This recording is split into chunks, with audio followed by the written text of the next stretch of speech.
ये निराशा का भाव मेरे मन का ही खेल है। आशा और निराशा के ऊपर उठना अंदर से लगता है जैसे कोई निधि है, बस उसकी कुंजी कहीं आसपास ही है।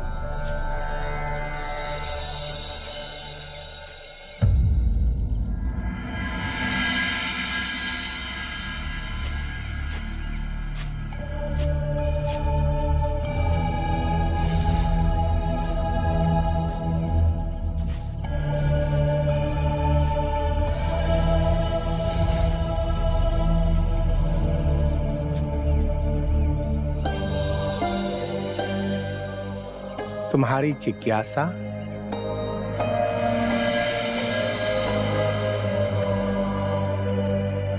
इस शरीर से मुक्त कैसे हुआ जाए? इस शरीर को सुखाओ, गलाओ, पिघलाओ, इसके सारे अहंकारों पर विजय पाओ। ये संभव है?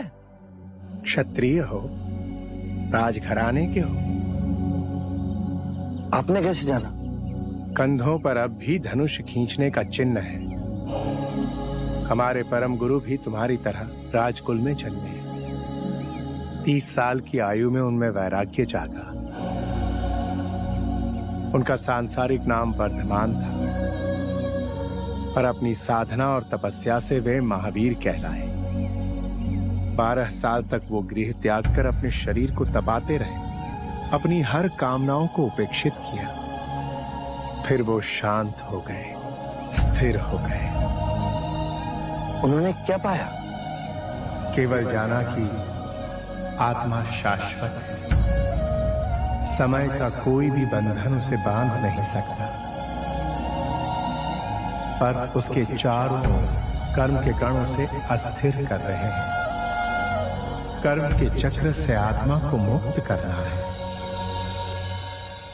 अहिंसा इतनी पूर्ण हो कि मन में अहिंसक विचारों का भी स्थान न रहे। सत्य का इतना गहन पालन हो कि कोई भी प्रलोभन सिर्फ शमशान की राख लगे। ना चोरी करो, किसी के अनुभव की भी नहीं। और ब्रह्मचर्य का पालन इतना कठोर हो कि कोई भी शरीर की इंद्रियों को जगा न सके। सुखा दो हर उस कामना को जो शरीर की इंद्रियों से जागृत होती हो।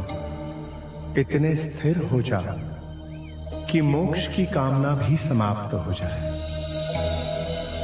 नीति नीति नीति। सत्य ये नहीं, ये भी नहीं, वो भी नहीं।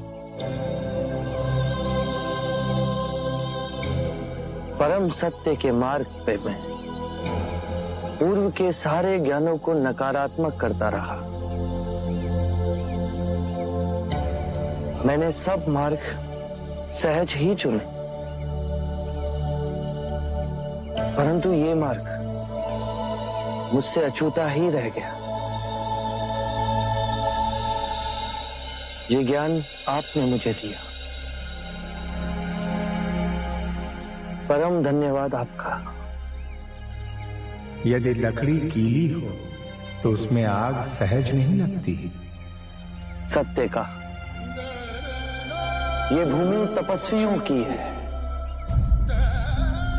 महावीर के तप ने मुझे एक नई दिशा का आह्वान दिया है।